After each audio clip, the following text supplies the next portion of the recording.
année après la campagne passée, c'est d'organiser cet atelier de partage, de diffusion des données avec les partenaires, parmi ces partenaires, il y a nos partenaires techniques et financiers qui nous appuient, mais aussi les utilisateurs et tous les ministères de l'agriculture et de l'équipement rural, le ministère de l'élevage, l'ANSD surtout, qui est le coordinateur du système national.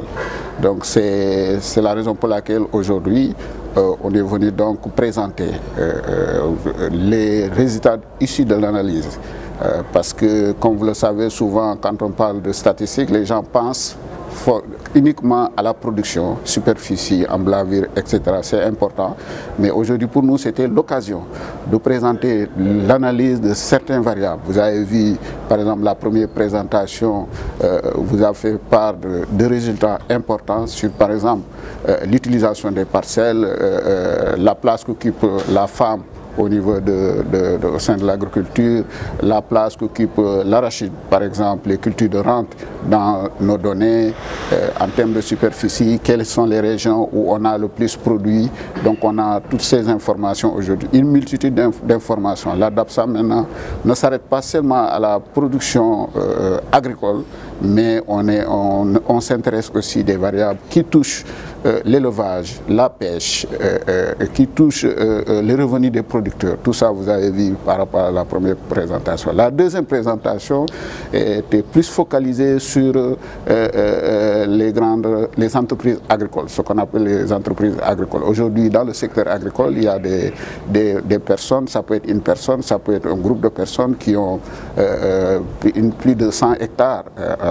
Quand on va aujourd'hui des marabouts qui ont plus de 200 hectares, c'est important pour nous de s'intéresser à ce qu'ils font dans ces grandes exploitations. On les appelle les grandes exploitations, ça peut être formel avec NINEA ou bien non formel. Ce qui nous intéresse, c'est vraiment l'étendue de la superficie. Donc en gros, ce qui est en train de se passer en attendant d'avoir d'autres présentations, c'est vraiment l'analyse de nos données. Je me rappelle, j'étais à l'Assemblée nationale, parce que c'est ça qui est important.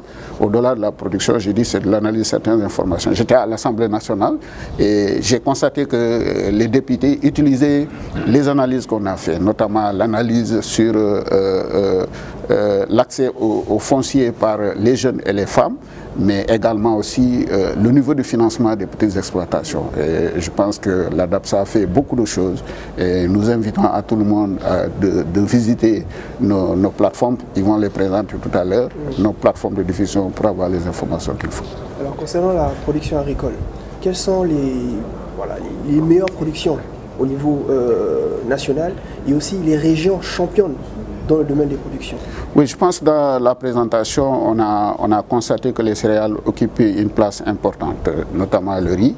Maintenant, pour les cultures de rente, l'arachide occupe toujours une place importante. Je profite de votre occasion aussi pour clarifier certaines choses. Je pense qu'on reviendra au cours du débat, parce que souvent les gens nous disent que le bassin arachidier traditionnel, ça ne marche pas.